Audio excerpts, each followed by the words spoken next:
नमस्कार दोस्तों, आज की इस वीडियो में हम डिस्कस करेंगे एचपीएसएससी हमीरपुर की तरफ से जो वेरियस एग्ज़ाम कंडक्ट किए जा रहे हैं उनके पॉइंट ऑफ व्यू से कुछ इंपॉर्टेंट क्वेश्चन डिस्कस करेंगे जो हिस्ट्री के क्वेश्चंस होंगे।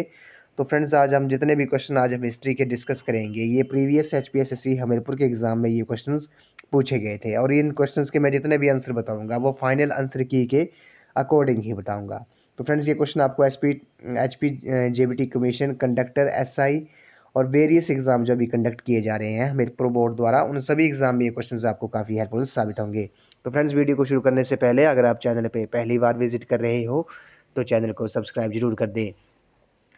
तो फ्रेंड्स, वीडियो को शुरू करते हैं। तो पहला प्रश्न है कि वे काल जब मानव ताम्र और पाषाण दोनों औजारों का प्रयोग करता था जाना जाता है। The period when man used both stones and copper tools is known as the. तो इस क्वेश्चन का जो करेक्ट आंसर है वो आपका ऑप्शन नंबर बी है। वे काल जब मानव ताम्र और पाषाण दोनों औजारों का प्रयोग करता था उसे ताम्र पाषाण काल कहा जाता था। आपको पता होगा ताम्र पाषाण काल में पत्थर एवं तांबे के औजार प्रयोग किए जाते थे और सिंधु घाटी सभ्यता जो थी वो भी ताम्र पाषाण काल की थी, ये भी आपने याद रखना है। और इसे कांस्य युगीन सभ्यता भी कहा जाता है। किसे? ताम्र पाषाण काल को कांस्य युगीन सभ्यता भी कहा जाता है। ऑप्शन नंबर बी इस क्वेश्चन का करेक्ट आंसर है। अगला प्रश्न है, ऋग्वेद के सर्वाधिक महत्वपूर्ण देवता कौन थे? Which was the most important divinity of Rigveda. तो ऋग्वेदा के जो सर्वाधिक महत्वपूर्ण देवता थे ये आपको पता होगा, जो ऋग्वेद के सबसे महत्वपूर्ण देवता इंद्र थे, तो ऑप्शन में नहीं है। तो उसके बाद इंद्र के बाद जो महत्वपूर्ण देवता थे वो आपके अग्नि और वरुण थे। तो ऑप्शन नंबर बी इस क्वेश्चन का करेक्ट आंसर हो जाएगा। फाइनल आंसर की में जो इसका करेक्ट आंसर है वो आपका अग्नि ही था। ऋग्वेद के वैसे तो सबसे महत्वपूर्ण देवता इंद्र थे, जिसे पुरंदर भी कहा गया है, इंद्र को पुरंदर भी कहा गया है। तो उनके बाद जो महत्वपूर्ण देवता थे वो अग्नि और वरुण थे। तो फाइनल आंसर की में ऑप्शन नंबर बी था, अग्नि इस क्वेश्चन का करेक्ट आंसर हो जाएगा। और ऋग्वेद में आपको पता होगा कि 10 मंडल हैं, 1028 श्लोक हैं और 10,600 मंत्र हैं। ये भी आपने नोट कर लेना है। ऋग्वेद में 10 मंडल, 1028 श्लोक और 10,600 मंत्र हैं। अगला प्रश्न है, चीन में बौद्ध धर्म के प्रारंभ का श्रेय पारंपरिक रूप से किसे दिया जाता है? The introduction of Buddhism into China is traditionally attributed to. तो क्वेश्चन नंबर 92 का जो करेक्ट आंसर है वो आपका ऑप्शन नंबर बी है, कश्यप मतंग जो है इस क्वेश्चन का करेक्ट आंसर है। इन्हें चीन में बौद्ध धर्म के प्रारंभ का श्रेय पारंपरिक रूप से दिया जाता है। अगला है, मौर्य काल के दौरान सर्वाधिक प्रयुक्त सिक्का था। The most commonly used coin during the Maurya period was. तो क्वेश्चन नंबर 93 का जो करेक्ट आंसर है वो आपका ऑप्शन नंबर डी है, कर्षपना जो है इस क्वेश्चन का राइट आंसर है। ये मौर्य काल के दौरान सर्वाधिक प्रयुक्त सिक्का था। कर्षपना इसे कहा जाता है। आपको पता होगा कि चंद्रगुप्त मौर्य ने मौर्य साम्राज्य की स्थापना की थी। तो मौर्य साम्राज्य की जो स्थापना की थी वो चंद्रगुप्त मौर्य ने की थी। और अगर आपसे पूछा जाए कि मौर्य वंश का अंतिम शासक कौन था, तो ये भी आपने याद रखना है, बृहद्रथ जो था वो आपका अंतिम शासक था मौर्य वंश का। अगला प्रश्न है, अशोक के प्रशासन में राजुक देखभाल करते थे। इन अशोक का एडमिनिस्ट्रेशन राजुकाज लुक्ड आफ्टर। तो अशोक के प्रशासन में राजू की देखभाल कौन करते थे? ये न्याय प्रशासन जो है इस क्वेश्चन का राइट आंसर है। ऑप्शन नंबर डी इस क्वेश्चन का करेक्ट आंसर हो जाएगा। अशोक के प्रशासन में राजू की देखभाल न्याय प्रशासन करते थे। आपको पता होगा कि सांची का स्तूप जो है वो उसका निर्माण भी किसने किया है? वो उसका निर्माण भी अशोक ने ही किया है, सांची स्तूप का जो निर्माण है। उसके बाद आपको पता होना चाहिए कि अशोक ने अपने पुत्र महेंद्र और पुत्री संघमित्रा को बौद्ध धर्म के प्रचार के लिए श्रीलंका भेजा था। ये आपने याद कर लेना है। अशोक ने अपने पुत्र महेंद्र और पुत्री संघमित्रा को बौद्ध धर्म के प्रचार के लिए श्रीलंका भेजा था। अगला प्रश्न है, दुर्रानी वंश की स्थापना किसने की थी? Durrani dynasty was founded by. तो दुर्रानी वंश की जो स्थापना की थी वो आपकी अहमद शाह अब्दाली ने की थी। ऑप्शन नंबर सी जो है इस क्वेश्चन का करेक्ट आंसर है। नेक्स्ट क्वेश्चन पे चलते हैं। इसमें बोला गया कि सूफीवाद की सुहारवादी पद्धति भारत के किस क्षेत्र में प्रसिद्ध थी? In which region of the India was the Suhrawardi order of Sufism popular. Question number 96 का जो करेक्ट आंसर है वो आपका ऑप्शन नंबर बी है, पंजाब और सिंध जो है इस क्वेश्चन का राइट आंसर है। सूफीवाद की सुहारावादी पद्धति भारत के पंजाब और सिंध क्षेत्र में प्रसिद्ध थी। तो फ्रेंड्स, ये जितने भी क्वेश्चंस के मैं आपको आंसर बता रहा हूँ ये फाइनल आंसर की के अकॉर्डिंग ही बता रहा हूँ जो एचपीएसएससी हमीरपुर ने जारी की थी। तो आपने इन क्वेश्चंस के शॉर्ट फॉर्म में नोट्स जरूर बना लेने हैं, रिवीजन के टाइम आपको काफ़ी ये हेल्पफुल साबित होंगे। अगला प्रश्न है, विजयनगर की वित्तीय प्रणाली का विशिष्ट लक्षण था। The special feature of financial system of the Vijayanagara was. तो विजयनगर की जो वित्तीय प्रणाली का विशिष्ट लक्षण था वो क्या था? वो आपका बंदरगाहों से राजस्व था, रिवेन्यू फ्रॉम सी पोर्ट्स। बंदरगाहों से जो राजस्व था, रिवेन्यू फ्रॉम सी पोर्ट्स जो था, वो विजयनगर की वित्तीय प्रणाली का विशिष्ट लक्षण था।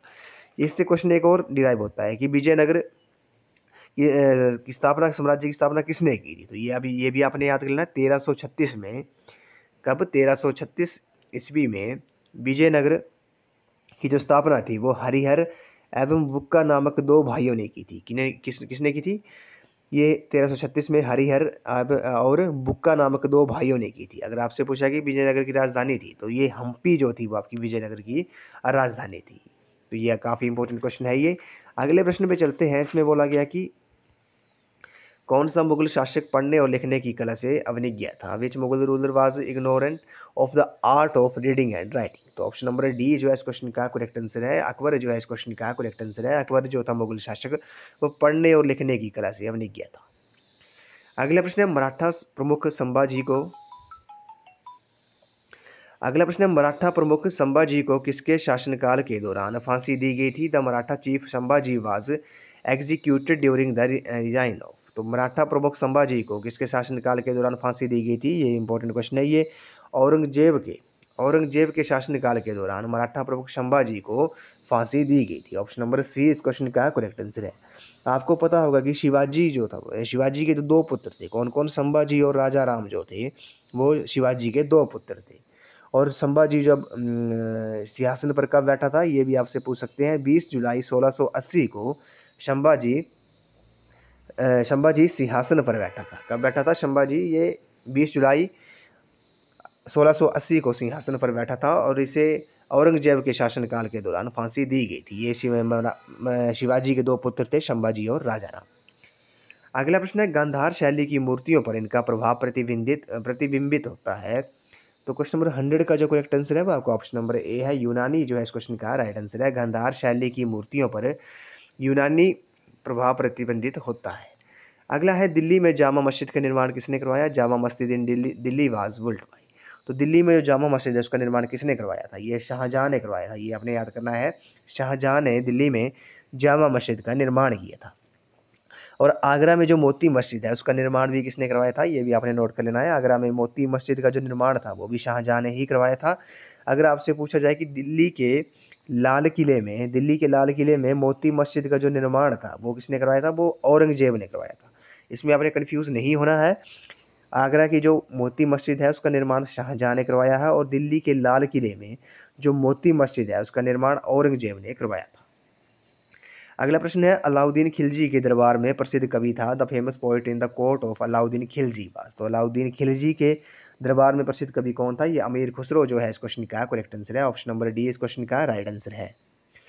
अगला है भारत की यात्रा करने वाला प्रथम विद्वान निम्न में से कौन सा था? Who among the following scholars was the first to visit India.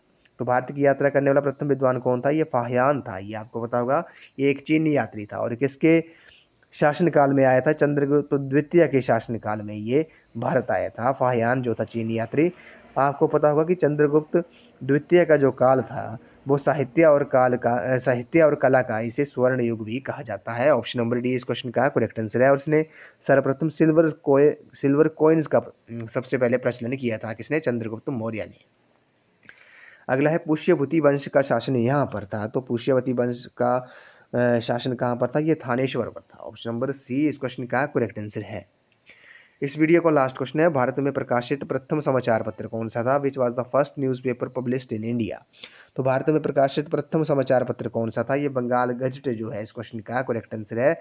Bharat में प्रकाशित प्रथम समाचार पत्र बंगाल गजट था। ऑप्शन नंबर बी इस क्वेश्चन का करेक्ट आंसर है।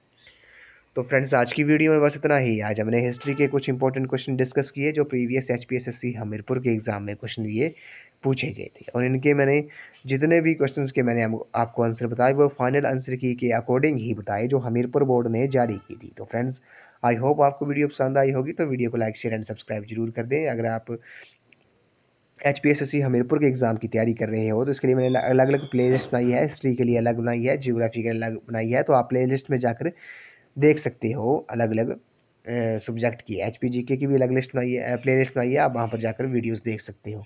तो आज की वीडियो में बस इतना ही। तो फ्रेंड्स आई होप आपको वीडियो पसंद आई होगी। तो वीडियो को ज़्यादा से ज़्यादा शेयर करें और लाइक करें और चैनल को सब्सक्राइब जरूर कर दें। तो थैंक यू फ्रेंड्स।